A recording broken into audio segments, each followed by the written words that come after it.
Bonjour l'humanité, j'espère que vous vous portez bien de mon côté, je tiens le coup. Alors j'avais une pensée à vous partager ce soir, vous permettre à ce que vous puissiez mieux comprendre et savoir ce qu'il faut faire sur cette terre des vivants, ok? Alors c'était une fois j'étais à l'église, j'étais en train de prier, et à côté de moi il y avait un frère aussi qui priait, et écoutez sa prière. Il dit Seigneur, tu as créé des animaux, tu as créé des oiseaux, ils ne sèment ni ne moissonnent, mais tu prends soin d'eux. Alors imaginez un instant moi, un être que tu as créé à ton image. Ça veut dire que tu prendras plus soin de moi. Alors Père, souviens-toi de moi. Une belle prière, croyez-moi, mais il y a quelque chose que je n'ai pas compris et que je voulais essayer un peu de vous apporter ma pensée. Je crois bien que cela vous sera très utile. Alors, depuis que je suis né, où j'ai eu la petite conscience que j'ai, je n'ai jamais vu Dieu descendre du ciel et donner à manger à un oiseau. Ou encore venir déposer quelque chose dans le nid d'un oiseau. L'oiseau, qu'est-ce qu'il fait? Il part chercher à manger. L'oiseau, qu'est-ce qu'il fait? Il construit son petit nid. Voyez-vous?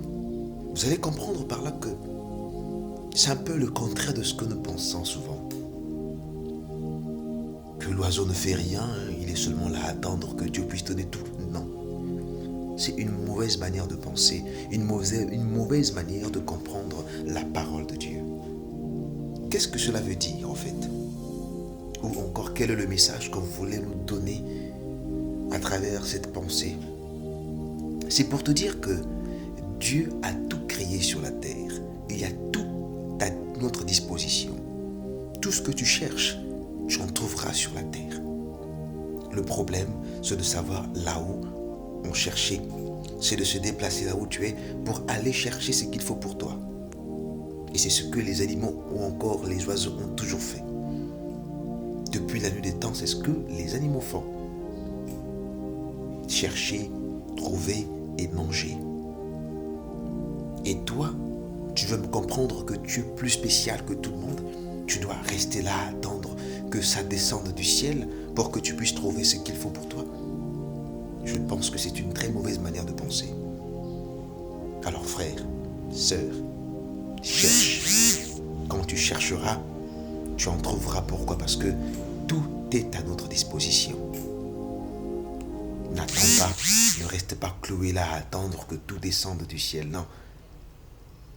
Même Dieu, il dit à Josué, fortifie-toi et prends courage. Ça veut dire que la force, Josué en avait déjà. Le problème, c'est de savoir qu'est-ce qu'il faut faire pour se fortifier. Qu'est-ce qu'il faut faire pour dégager ce qui est déjà en moi. Voyez-vous, tant qu'on n'accuse personne, vous avez tout ce qu'il faut. Le problème, c'est de se déplacer là où tu es pour aller chercher ce qu'il faut pour toi. Merci beaucoup. Je pense que j'ai essayé un peu de mieux éclaircir ma pensée et cela vous sera utile. Merci beaucoup et bien de choses à tous.